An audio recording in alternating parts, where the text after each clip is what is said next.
bénisse.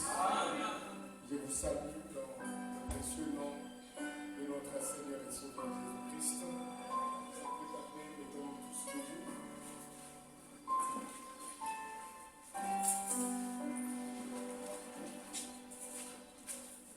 Avec nos yeux fermés,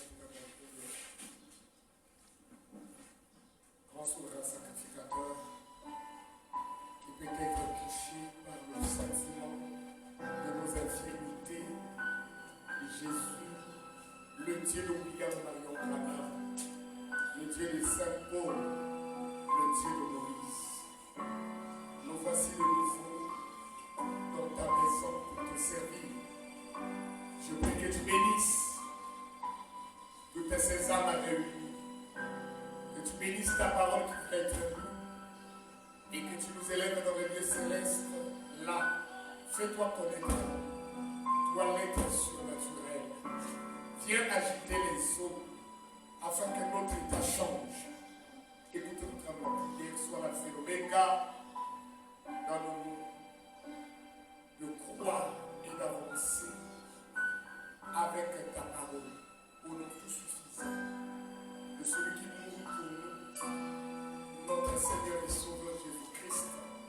Nous avons prié et demandé. Amen. Que Dieu vous bénisse. Amen.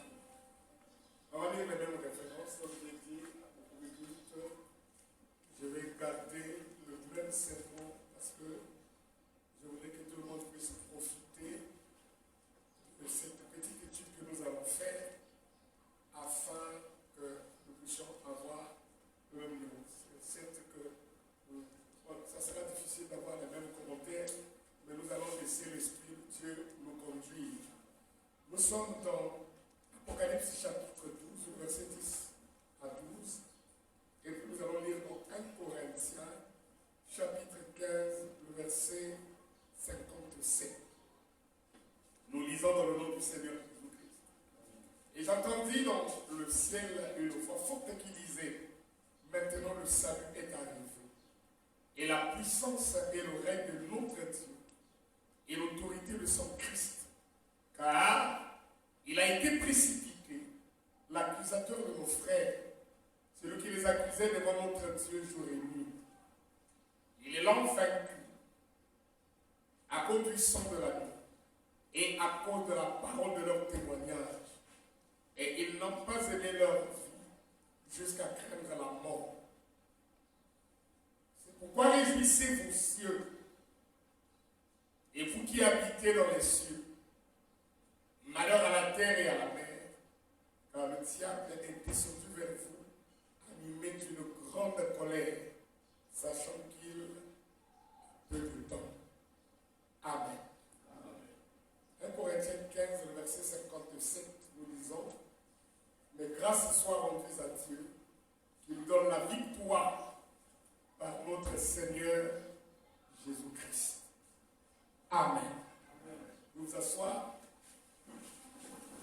Soyez les bienvenus dans la maison du Seigneur. Encore j'étais en train de penser, pardonnez-moi que je devais tenir le premier culte et que le deuxième, on devait prier pour que je puisse me conserver parce que demain c'est mon anniversaire. Pour ne pas être fatigué. Et je vous invite tous, pour ceux qui voudront bien être là chez moi, pour que nous puissions partager mon gâteau d'anniversaire. Mais l'accès au portail, le cadeau est exigé. Le cadeau est exigé. Donc si vous avez le temps, vous pouvez passer, on va partager un petit rivière là. C'est merveilleux. Tout en respectant toujours le nombre, les mesures barrières. Le nombre est 50. Donc voilà. Nous allons parler sur comment vaincre. Si vous voulez, la septuple récompense de l'Église épouse victorieuse. Nous l'avons introduit et je vais encore essayer avec la deuxième vague, comptons sur la grâce de Dieu, introduire, parce que je voudrais vous partager ceci à toute l'Église.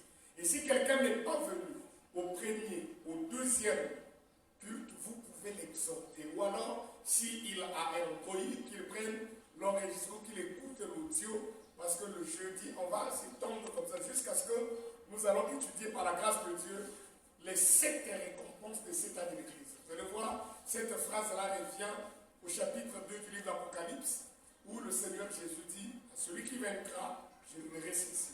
À celui qui vaincra, il aura ceci. Celui qui vaincra aura cela. Et ainsi de suite. Donc je voudrais comprendre ça, amener l'Église à comprendre et savoir comment vaincre. C'est ça notre sujet. Alors nous commençons ici, avec ce que Frère Branham me dit dans le combat, prêché le 31 décembre 1962, paragraphe 9. Écoutez, les esprits méchants dans les lieux célestes. De ceci, je vais retirer un petit contexte, un texte plutôt pendant 10 ou 15 minutes. Je désire l'intituler « Le combat ». Un combat est un test de force. Tu peux dire Amen. Amen. Un combat est un test de force. Et nous, là où nous avons un test de force, nous avions autrefois, les Indiens faisaient un feu et ils mettaient un certain nombre d'hommes à se bousser de la corde et autant d'hommes à l'autre bout. Et là, la lutte de traction à la corde, le combat de force, durait jusqu'à ce que le groupe perdant soit tiré dans le feu. Même nous, quand on était jeunes, on jouait sur ces jeux-là. On pouvait prendre une corde comme ça, 10 personnes étaient de ce côté-ci au bout, et 10 autres là-bas. Maintenant, on traçait comme une ligne de démarcation, et maintenant l'épreuve de force. Et si on dit, vous quittez votre camp, vous traversez de ce côté-ci, nous on a gagné. Vous êtes là? Mais seulement la différence chez les Indiens, c'est qu'entre les deux groupes, il y avait le feu. Donc quand on tirait, le groupe le plus fort faisait tomber l'autre groupe le plus faible dans le feu. Et alors ils ont gagné. Maintenant frère Branham me dit, or, nous savons qu'il y a bien des choses que nous pourrions tirer là-dessus pendant quelques instants sur le combat. Mais je désire parler brièvement pendant ces quelques minutes du plus grand combat, celui qui existe entre l'Église et Satan. Vous êtes là? Il y a donc un combat. Frère Branham me dit, entre l'Église et Satan. Vous êtes là? Et il dit que c'est le plus grand combat. Seulement ce combat-là n'a pas commencé sur la terre. Écoutez. Parler du plus grand combat, celui qui existe entre l'Église et Satan. La grande force de Satan. Et nous désirons parler de la grande force de Dieu dans son Église. Amen. Vous êtes avec moi? Amen. Écoutez. Paragraphe 10 maintenant. Ce grand combat se poursuit depuis bien des années. Ce grand combat fait quoi? Se poursuit. Voyez, depuis bien des années. Il a commencé au ciel. Et Satan fut chassé sur la terre. Et il est devenu alors un ennemi du peuple de Dieu. Et si vous faites partie du peuple de Dieu, que tu le veuilles ou non, Satan est un ennemi. Il va multiplier toutes ses tactiques pour t'atteindre. Parce que quand il a été précipité du ciel, il est tombé ici sur la terre, il a allé déroyer le Fils de Dieu qui était dans le jardin d'Éden. Est-ce que c'est la vérité? Mais Dieu, sachant que l'ennemi a été précipité sur la terre, il est allé chez Adam et il a armé son fils de l'arme la plus forte qui existait. Il a armé Adam, il a fortifié Adam et Ève par la parole. Amen. Vous êtes avec moi? Écoutez. Il a commencé au ciel. Et Satan fut chassé sur la terre. Et il est devenu alors un ennemi du peuple de Dieu. Et depuis lors, il a utilisé toute sa force et sa stratégie pour essayer de tirer le peuple de Dieu dans des feux, ou plutôt dans ses propres feux. Donc, il y a un combat, il y a une lutte. Le diable tire de ce côté-là, et le peuple de Dieu tire de ce côté-ci. Vous êtes là? Et le plus fort va amener l'autre dans ses feux. Mais notre frère Branham dit, comme la lutte des Indiens, paragraphe 11. Mais nous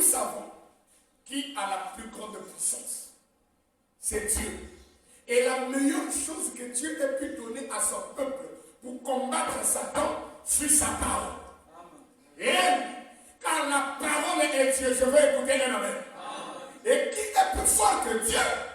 Ainsi, écoutez bien, la parole est Dieu. Et la parole devient notre force. Est-ce que notre force c'est le nombre de gens réunis? Est-ce que notre force c'est notre capacité à lire les brochures?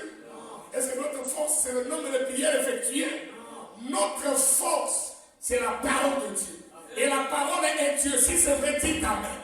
Écoutez, Dieu dans l'église fait la force de celle-ci pour tirer Satan dans ses propres feux qu'il a fait. Et la lutte se poursuit. Oh, Jésus dit en Marc 16, maintenant ils chasseront des démons. Maintenant je sais que c'est un vieux dicton que les gens ou plutôt il y a un vieux dicton, à savoir que, et il n'est pas si vieux en fait, les gens ne croient pas aux démons de nos jours. Mais ce qui compte à mon avis, c'est bien de connaître votre ennemi. Nous sommes en train d'étudier comment vaincre. Vous n'allez pas vaincre jusqu'à ce que vous allez connaître l'ennemi. Parce que si tu ne connais pas l'ennemi, tu peux tirer sur un frère ou une soeur pensant que c'est l'ennemi. C'est la première des choses.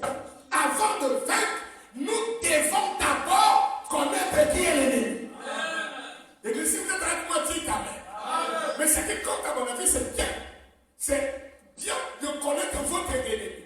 Connaître votre ennemi, ça c'est un. Deuxièmement, et vous entraîner pour le combat que vous aurez quand vous le rencontrerez. Ah, vous allez le rencontrer, dites amen. Et le connaître. Connaître son. Savoir ce qu'est sa force.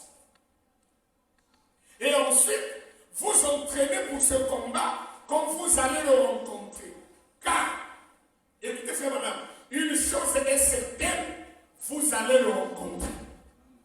Que tu le veuilles ou non, tu fermes sur ton chemin. Mais comment vaincre? Ta victoire dépendra de si tu as été entré. Dans la formation, la première des choses, amener l'église à connaître qui est l'ennemi, à étudier ses tactiques et à s'entraîner comme un amen. Car une chose est certaine, vous allez le rencontrer. Ainsi, entraînez-vous pour le combat.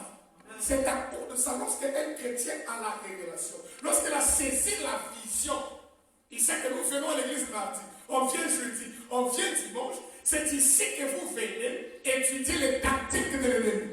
C'est ici que vous venez recevoir. Vous êtes avec moi? La formation afin d'aller l'affronter dans la société là-bas. Si vous aviez été bien entraîné, si vous aviez été bien formé, on n'aura pas besoin que le diable soit derrière les gens. Parce que lorsque l'ennemi viendra, vous aurez la parole pour lui barrer la route. Est-ce qu'il y a quelque chose qui soit plus fort que Dieu? Non. Est-ce qu'il y a quelque chose qui soit plus fort que Dieu? Non. Au commencement était la parole était avec Dieu et la parole était Dieu. Et la parole a été faite ici. Donc Dieu a donné à ses enfants, Dieu a donné à ce groupe-là la parole afin qu'il puisse vaincre l'ennemi. Alors comment vaincre? C'est parce que les gens ne savent pas comment utiliser cette parole. C'est que nous devons venir nous entraîner, nous devons venir étudier ces choses. Vous êtes avec moi? Amen. On doit d'abord identifier l'ennemi, connaître qui il est, ses tactiques, ses stratégies, sa méthode, son approche, et nous entraîner en conséquence, car tôt ou tard, nous allons l'affronter. Dites amen. Amen. Frère, madame, on continue. Paragraphe 13. Le combat prêché le 31 décembre 1962. Oh, j'aime ça. Maintenant, l'entraînement au combat se compare parfaitement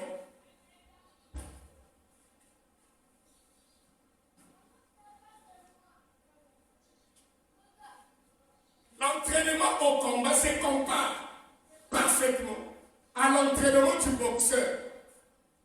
Son ennemi qu'il va rencontrer dans une compétition habituellement, un vrai bon boxeur connaît et étudie son adversaire.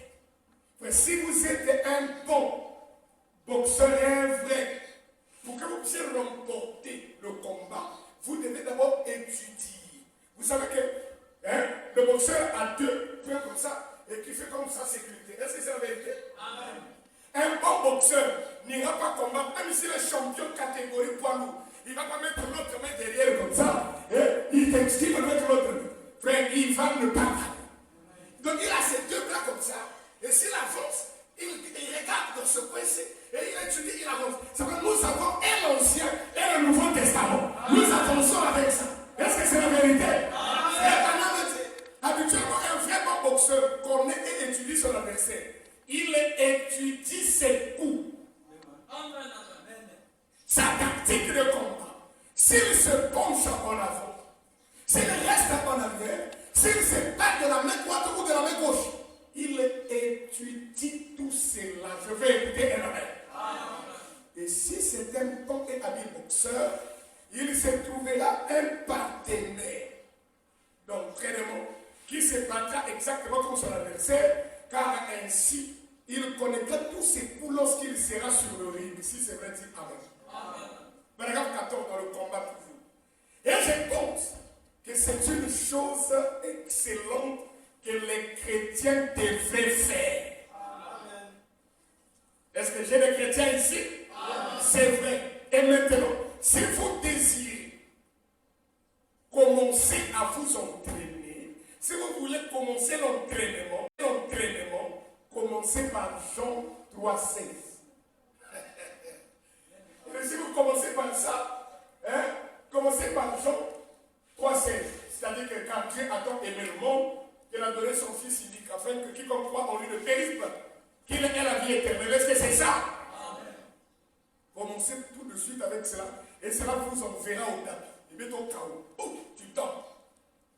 Tu implores la grâce de Dieu. Tu regrettes tes péchés. Parce que Dieu a envoyé son Fils unique pour que toi tu sois bien. Ensuite, entraînez-vous pour les coups de knockout. Parce que vous en aurez besoin. Tout le monde le sait. Vous devez vous entraîner à frapper votre ennemi. Dites amen. Amen. Et Dieu utilise toujours sa parole. Il utilise toujours sa parole. Nous devons nous rappeler que Dieu utilise sa parole pour vaincre son ennemi. Pour vaincre l'ennemi, il utilise quoi? Sa parole. Pas sa puissance. Pas ses dons de l'esprit. Il utilise sa parole. Dites amen. Amen.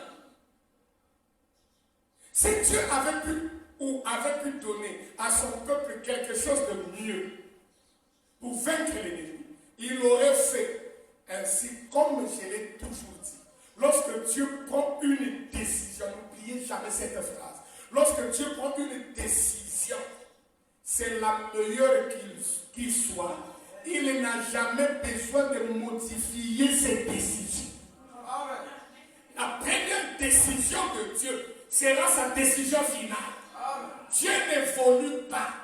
Dieu ne devient pas intelligent. Non, parce qu'il est infini. Ce n'est pas la première décision qu'il prend, ça sera la dernière. C'est la décision qu'il avait prise aujourd'hui. Demain, mercredi, il modifie ça, c'est que la première était une erreur. Or, Dieu ne peut pas faire ça. Parce qu'il est là. Oh, dites amen. Il est le centre de la sagesse. Il connaît la fin avant le commencement. De la décision qu'il prend aujourd'hui. Le système qu'il instaure aujourd'hui, ça sera ce qu'il gardera tout le temps. C'est à cause de ça que Jésus-Christ est le même hier, aujourd'hui. Très bien. Écoutez vous-même. Ainsi, la première décision de Dieu dans le jardin d'Éden fut de donner à son peuple sa parole comme arme contre l'ennemi. Ils étaient fortifiés par ça. Aujourd'hui, vous serez fortifiés par. Il ne peut pas changer ça. Non. Parce que la première décision de Dieu restera la même. La bonne décision. fortifiés par la parole. Et aussi longtemps que nous restons dans la parole, notre victoire est assurée. Le grand problème, c'est qu'on a des gens qui raisonnent tout autour de la parole. Ils se croient avec leur petit cerveau humain qu'ils comprennent mieux que Dieu, qu'ils en savent mieux que Dieu. Avez-vous déjà pensé à l'espérance de vie d'un cafard dans un poulailler qui fournit des poules et des coqs? Il va faire combien de temps? Prenez un cafard, jetez-le dans un poulailler où il y a coq et des poules. À l'instant où il tombe, il se retrouve dans le jabot du coq ou de la poule la plus rapide. Est-ce que c'est la vérité? Il n'a pas d'espérance de vie. Mais on peut prendre le même cafard. On met une bouteille transparente ici. Est-ce que c'est la vérité? Et on plonge votre cafard à l'intérieur. Et on le jette dans le poulailler. Le concrélant, le cafard regarde la poule. La poule aussi le regarde. Le coq regarde le cafard aussi le regarde. Le cafard a peur. Quand le coq court pour taper les filles comme ça, il pense que ça l'attrape. Mais quand le coq tape, il rencontre le ver. Et le cafard fait le niveau. Il ne l'a pas eu. Frère, parfois nous on n'a pas besoin de ces histoires. Oh, protection. Je n'ai pas besoin de gris-gris. Je n'ai pas besoin de talisman. Au moins, il y a banga awa zéro, frère. Il y a pas de camion à l'immobilier. Il y a plus de mélange à commun. Alléluia. Si tu as un petit fétiche qu'on a attrapé à la main ici, il suffit qu'on coupe ça et qu'il a qui le suit. Mais il faut passer par des seigneurs de délivrance terrible. J'avais mon petit frère, cousin. J'étais plus âgé que lui de 6 mois. Il est déjà mon père, c'est ma belle-mère. Il était parti là, un gros cobra. Il a combattu pendant la guerre de 97. Et les pygmées ou les autochtones devaient Maya là-bas. Il avait fait un truc de protection anti-balle. Et il a combattu en tir comme ça tombe comme les arachides. Lui-même il disait ça.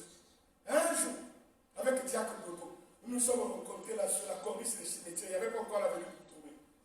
On parlait de oh, pasteur, ma vraiment bon et ça. Pastanga Bunga. Et il avait un truc ici. Comme il faisait le sport, il a attaché ça ici, là, avec un truc comme la graine de. Comment on appelle le truc de bamou, là. Et puis avec comme la peau, je ne sais pas de quel animal là, et avec un fil bizarre, ça. Et bang. C'est comme ça qu'on appelle ça, non? Et bang. Et bang, il s'arrête. Mais non, moi je suis resté là, je l'ai regardé. Je me dis, toi, ton truc là, si tu mets ça dans ma main droite, tu n'auras plus de protection. Il s'est mis à lui. Il est tombé au sol là. Sur la tête, il a ouvert le cimetière. Il a allé vers lui là-bas. Il s'est levé. Oh! Parce qu'il avait fait des expériences. Comment les cocos, excusez-moi le nom, c'est ce qu'on appelait. On tirait sur lui les ninjas, les balles tombaient, il ne s'est pas entré. Il a dit, oh, voilà, attends. Il a enlevé son truc. J'ai dit, mais ça c'est vraiment ici. Il a mis, j'ai tenu ça. On a marché comme d'ici, jusque sur l'avenue de Zambal Boutanato. Il ne m'a pas vu fermer les yeux pour prier. J'ai juste tenu ça. Mais l'homme qui est dans mon cœur est en train de prier. Parce qu'un véritable chrétien est un être double. Celui que vous voyez et celui que vous ne voyez pas. Et c'est quand celui que vous voyez dort, celui que vous ne voyez pas se lève. Il sort de lui et il est en train de veiller. Un petit sorcier, quand il veut venir, lui il prend des petits points.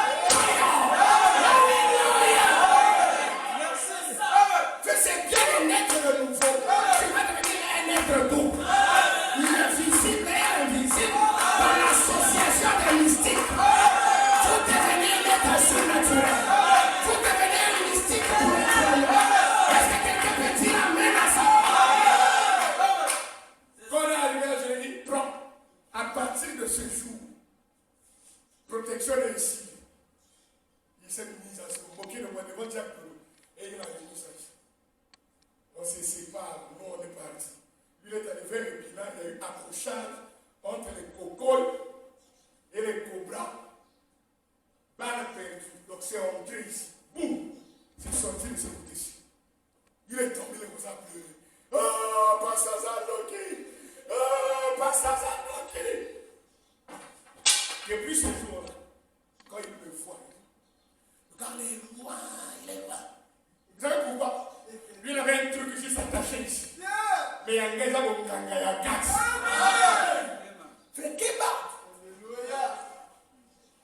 Nous devons étudier et connaître ces choses, et alors nous saurons comment vaincre. Si tu as dit Amen. Amen.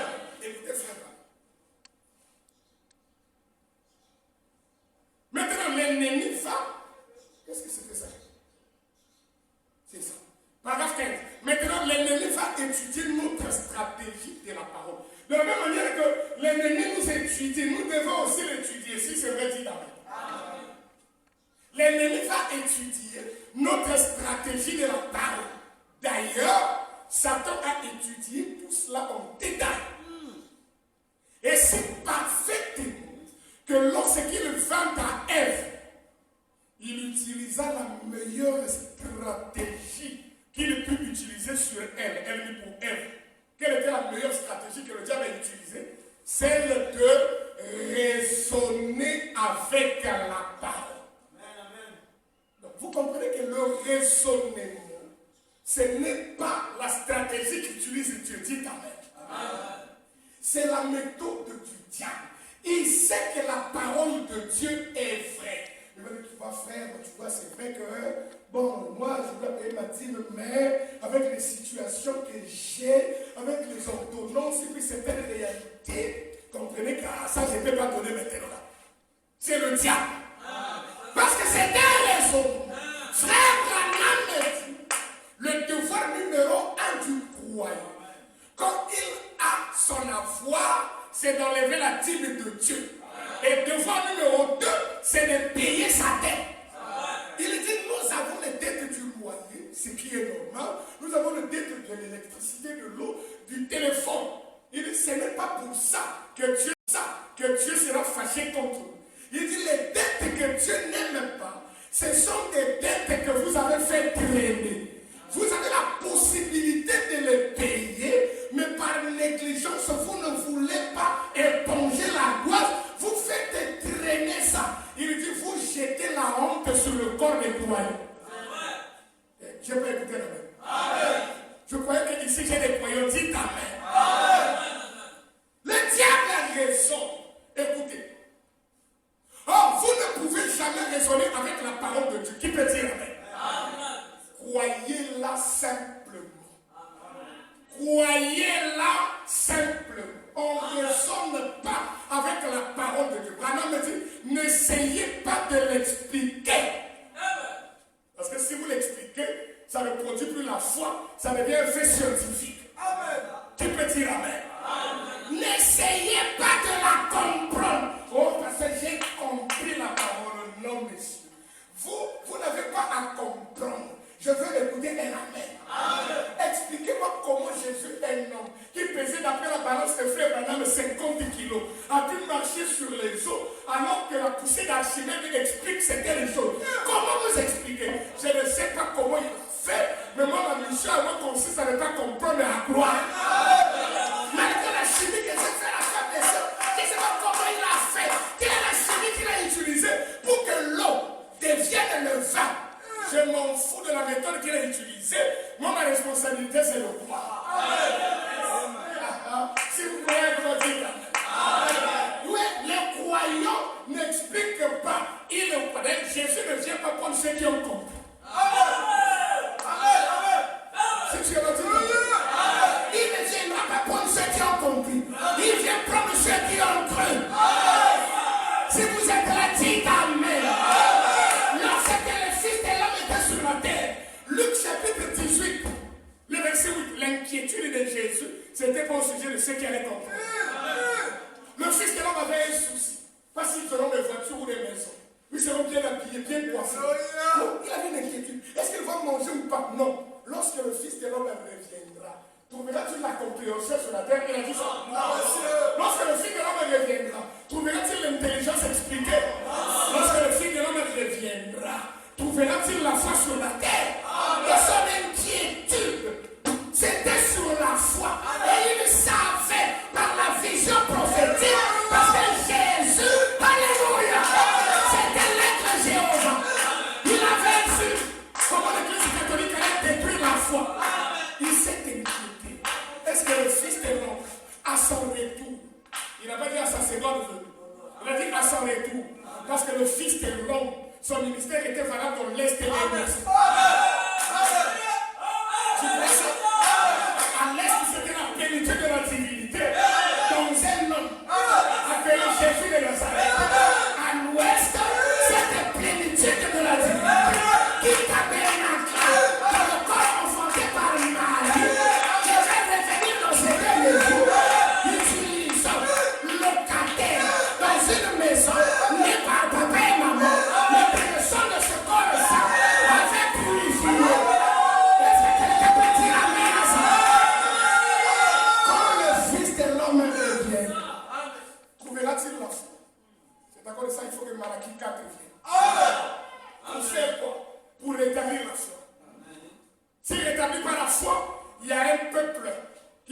après des malédictions.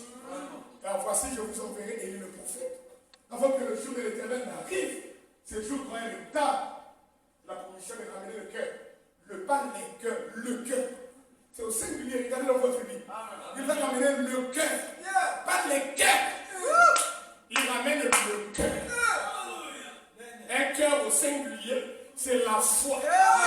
Il ramènera le cœur des enfants au pluriel à leur père.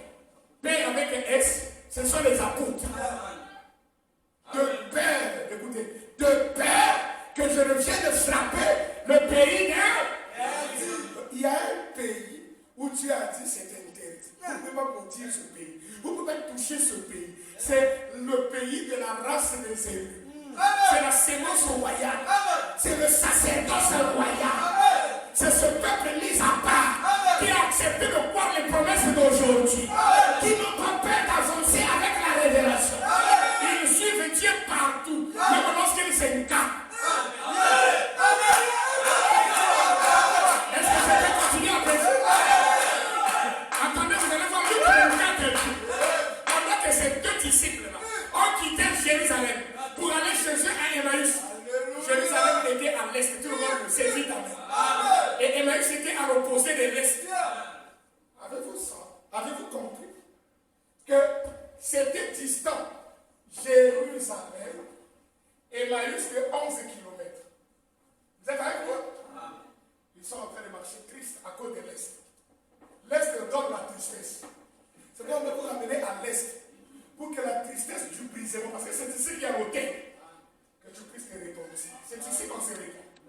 C'est ici que le cœur est nettoyé. Maintenant, il va y marcher au milieu.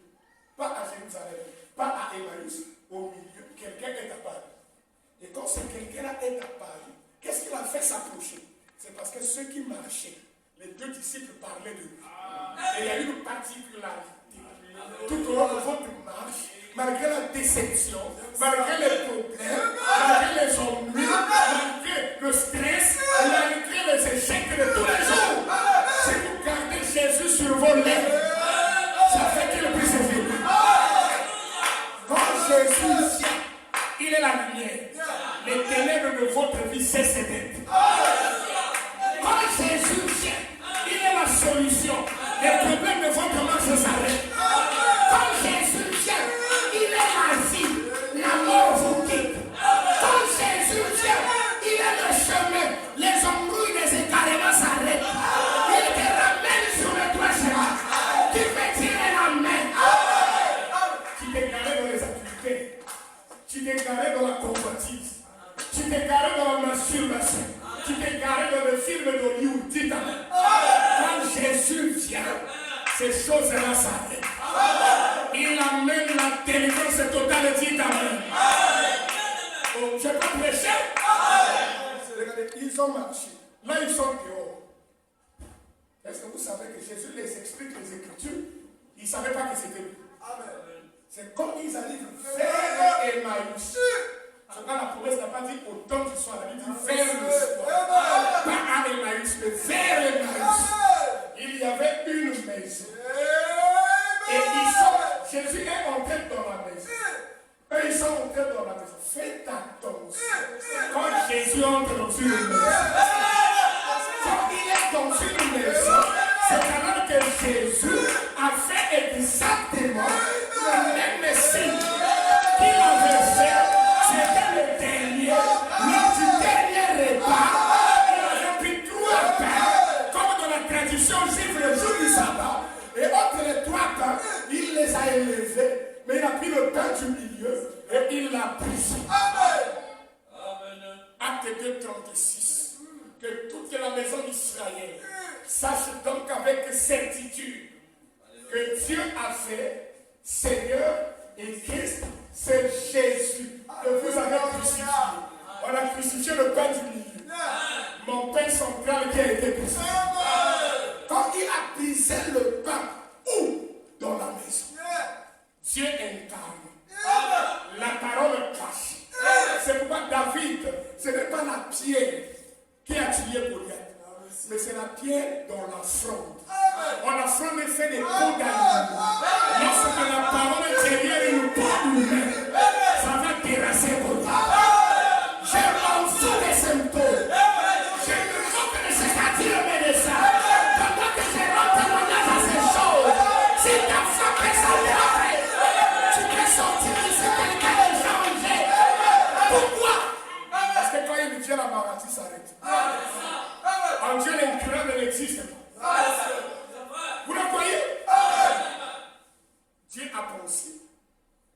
prophète a parlé et nous on fait quoi? On croit. Est-ce qu'on raisonne? Non. Est-ce qu'on explique? Non. Non, il y a des explicateurs, des théologiens dans les églises de ça. On a dit parce qu'il faut me dire là, mais on doit le ramener dans la Bible. Quel pas? Tu vas faire une inversion. On n'amène pas un prophète dans la Bible. Parce que le prophète est déjà la Bible relevée. Le sens de l'interprétation de la parole de l'ange où vous vivez. Si tu continues à croire, il va dire Amen. N'essayez pas de le comprendre. Vous ne pouvez comprendre Dieu avec ton petit cerveau comme le mien là. Tu ne peux pas comprendre Dieu. N'essaye pas. C'est pourquoi tu vas voir la calvitie avant l'âge. Amen. Vous ne pouvez comprendre Dieu. Dieu ne le comprend pas. On accepte sur base de la foi. Amen. Le fils de Ram a dit, y aura-t-il la foi? Et Malachie 4 est venu restaurer la foi. Et comme vous avez la foi, la colère de Dieu ne peut pas s'abattre sur vous. Amen. C'est pourquoi je déclare, vous n'aurez jamais ici. Je ne crois pas qu'un membre de cette église puisse contracter coronavirus. Je le déclare depuis du haut de la chair, afin que cela soit loin. Est-ce que je vous ai dit de négliger les mesures barrières? Je ne vous demande pas d'aller tenter Dieu. Jésus pouvait changer le pain, le pierre en pain. Et comme ça venait du diable, il n'a pas exécuté notre rêve. Il devrait se jeter du haut de la colline pour que les anges le clament. Il est écrit, tu ne tomberas pas le Seigneur ton Dieu. Mais si vous me demandez, est-ce que c'est la bavette là qui me protège? Si je crois ça, je suis le croyant le plus idiot du monde. Parce que ceux qui portent les bavettes sont en train de mourir comme des mouches. Moi, j'ai le signe sur moi. Et je vous distribue le signe. Alléluia! Parce que c'est l'ancien de la famille qui était censé prendre le sang et appliquer le sang. Et au tabernacle de l'agneau, l'ancien, c'est moi. C'est moi l'ancien. L'ancien de la famille, c'est moi. Je suis en train de prendre le sang. Et regardez, le sang là, on ne prenait pas ça avec les mains. La Bible dit qu'il fallait prendre l'hysope. Vous connaissez l'hysope? C'est une plante comme des fougères qui sort entre les murs. Quand tu vois les murs, on fait une brique au milieu là, on met le mortier, c'est ça. L'hysope sort là. Dans un terrain difficile, l'hysope sort là. Il faut dire l'hysope représente la foi. Donc, c'est avec l'hysope. Je plonge ça dans ma vie. Et dites Amen. Donnez-moi la permission de prêcher. Je plonge l'hysope dans le sang. Et qu'est-ce que le sang? Pas les éléments chimiques. Non. Mais la vie qui était dans le sang, elle est revenue aujourd'hui. Et c'est incarné dans William Marion Branham. Et si vous l'acceptez, c'est l'expiation pour vos péchés. Et d'ailleurs, Dieu applique la double expiation. Parce que vous ne pouvez pas croire l'expiation pour le salut et mettre la guérison de côté. Ça va de paix. C'est pourquoi Frère dit, vous remarquerez si vous constatez qu'en fait, ce sont plus des païens qui sont guéris que ceux qui croient. Vous avez déjà remarqué ça? Les païens croient. Ils sont guéris. Mais ceux qui croient, qui marchent déjà comme chrétiens, ils ont le salut, mais ils ont du mal à penser avec la guérison. C'est parce qu'ils ont pris leur foi, ils l'ont activé du côté salut, et ils ont négligé la guérison. Or, le païen ne connaît pas le salut. Quand il vient prier pour lui, il met la foi, il est guéri. Quand tu marches, vous avez écouté les bons, le frère Madame dit, la guérison, c'est la propriété privée du croyant. Et frère Madame dit, la guérison vous appartient. Et frère Madame dit, vous pouvez y accéder. Pourquoi vous ne vous servez pas de cela? C'est parce que vous avez pris votre foi. Vous avez juste accès sur le salut.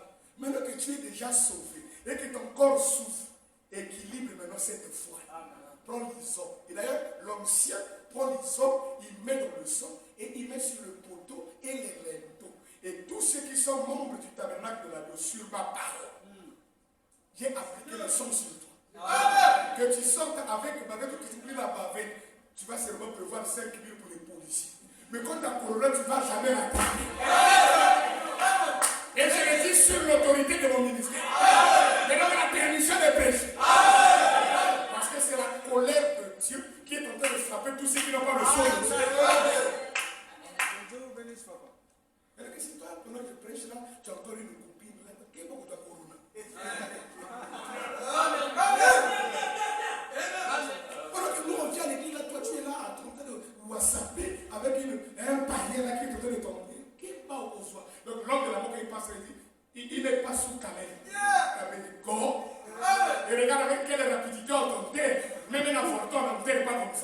c'est mauvais. Et puis le diable dit ça. Non. Donc maintenant, tout le monde a un bon man, ça c'est bien sûr. Est-ce que vous croyez le message? Que Dieu vous épargne. Alléluia. N'essayez pas de la comprendre. Vous ne pouvez comprendre Dieu ainsi. Dieu est la parole. Dieu est quoi? La parole. Et celle-ci est simplement faite pour être compris?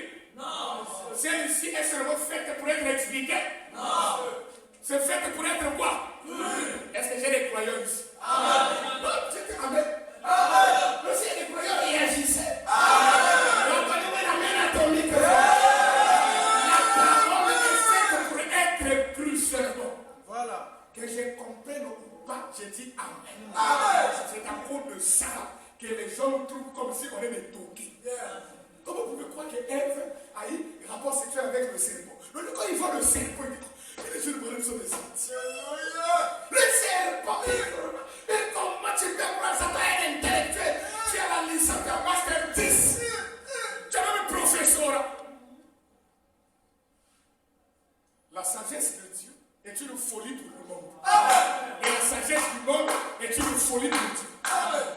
Quand ils croient qu'avec les enseignements de leur grand-père Darwin, qu'ils remontent du Saint-Ponge, je n'ai pas au moins une fois pour croire ça. Moi, mon aïeux n'était pas un Saint-Ponge. Si vous croyez que votre aïeux c'était un Saint-Ponge, débrouillez-vous.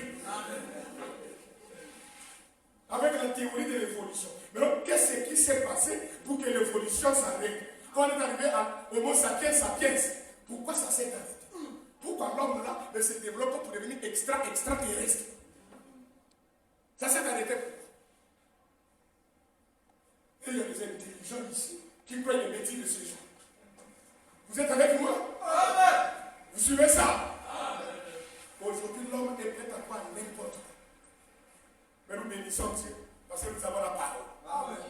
Abraham me dit, et c'est nous. C'est ça.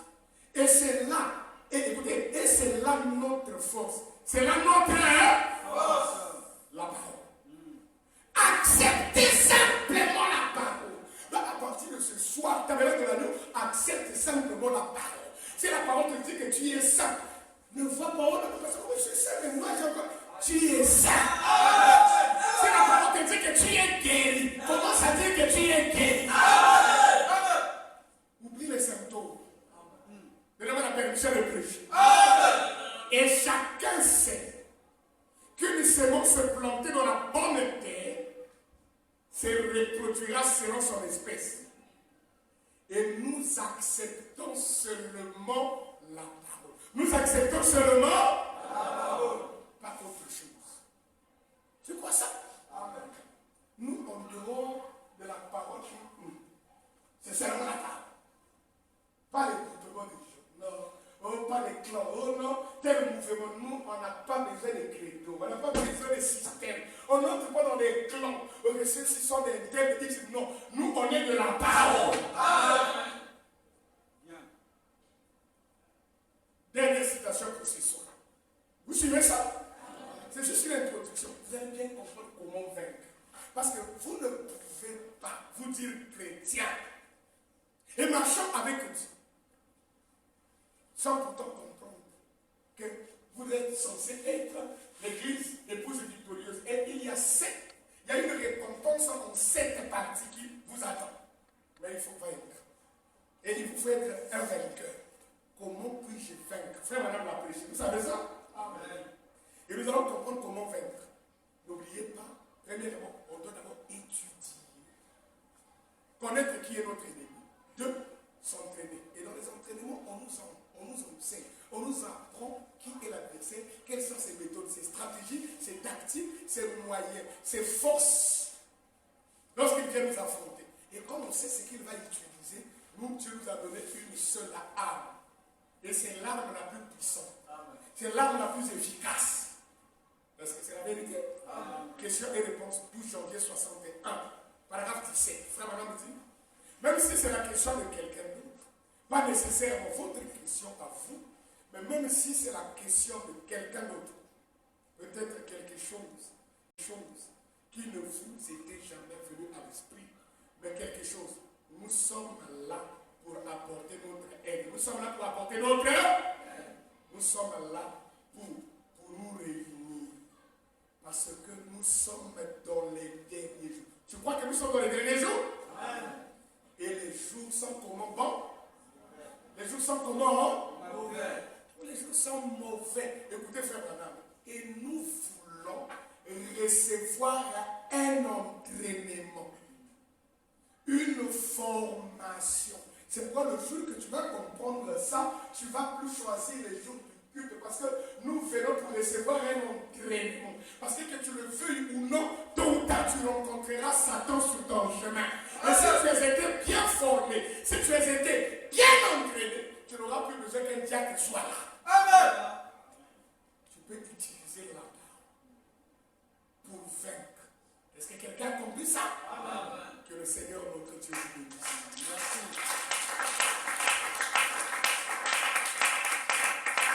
Amen. Nous allons continuer jeudi. Donc viens jeudi comme ça, à partir de là où nous sommes arrêtés, on va avancer. Jusqu'à ce qu'on va commencer à définir vaincre signifie quoi. Jusqu'à ce qu'on va entrer dans les détails. Pour que vous puissiez savoir, bon, pour vaincre, il faut ça. Je dois faire ceci. Je dois faire cela. Il me faut arriver ici. Mais n'oubliez pas, point numéro 1, vous devez connaître qui est l'ennemi. Deuxièmement, vous devez vous entraîner. Quant à étudier, être formé dans les tactiques qu'il utilise. Quelles sont les stratégies que lui utilise? Quelle est la force avec laquelle il vient pour vous attaquer, pour vous atteindre? Si vous connaissez comment il donne ses coups, vous saurez par la parole comment les esquiver. Et vous allez voir que vous êtes sur la terre, un être humain, mais vous avez toujours la victoire. Comme je l'ai dit à la première réunion, si vous partez à la vous pouvez vérifier. Frère Madame a développé une série de sujets de prédication où il est en train d'interpréter Ézéchiel 36, là où il dit: je vous retirerai d'entre toutes les nations et je vous purifierai, je répandrai sur vous une eau pure, je vous purifierai de toutes vos idoles et vos souillures, j'ôterai de vous le cœur de pierre, je vous donnerai un cœur nouveau, un cœur de chair, et je vous donnerai un esprit nouveau, et je mettrai mon esprit en vous. Quand Frère Madame interprète cela, j'ai déjà arrêté ici. Alors, pourquoi il interprète? Il a prêché l'imitation du christianisme. Il a prêché pourquoi les gens sont-ils si ballottés. Il a prêché pourquoi il est si difficile de mener une vie chrétienne. Il a prêché pourquoi tant de chrétiens ne gagnent-ils pas leur victoire. Il a prêché voix l'intérieur. Vous êtes là? Et si vous étudiez ces livres-là, par ordre, comme je viens de citer là, vous allez comprendre ce que c'est que la nouvelle naissance. Ça va vous changer.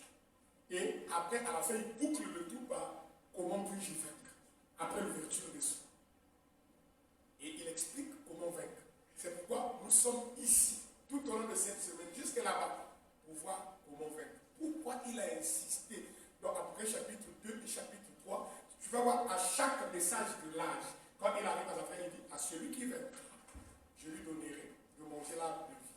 Il dit: à celui qui vaincra, je n'effacerai pas son nom du livre de vie. À celui qui vaincra, je lui donnerai l'étoile du matin. À celui qui vaincra, je ferai de lui une colonne dans le temple de mon Dieu. À celui qui vaincra, je lui donnerai un caillou blanc, la main cachée. À celui qui vaincra, je ferai connaître à lui mon nom nouveau, le nom de mon Dieu et de la ville sainte. À celui qui vaincra, je lui ferai asseoir sur mon trône.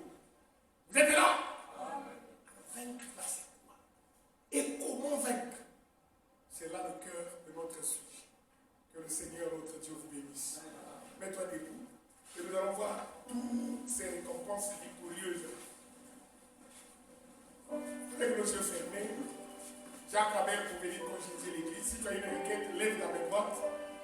Priez pour moi à 3h30. Le demain là, je serai né.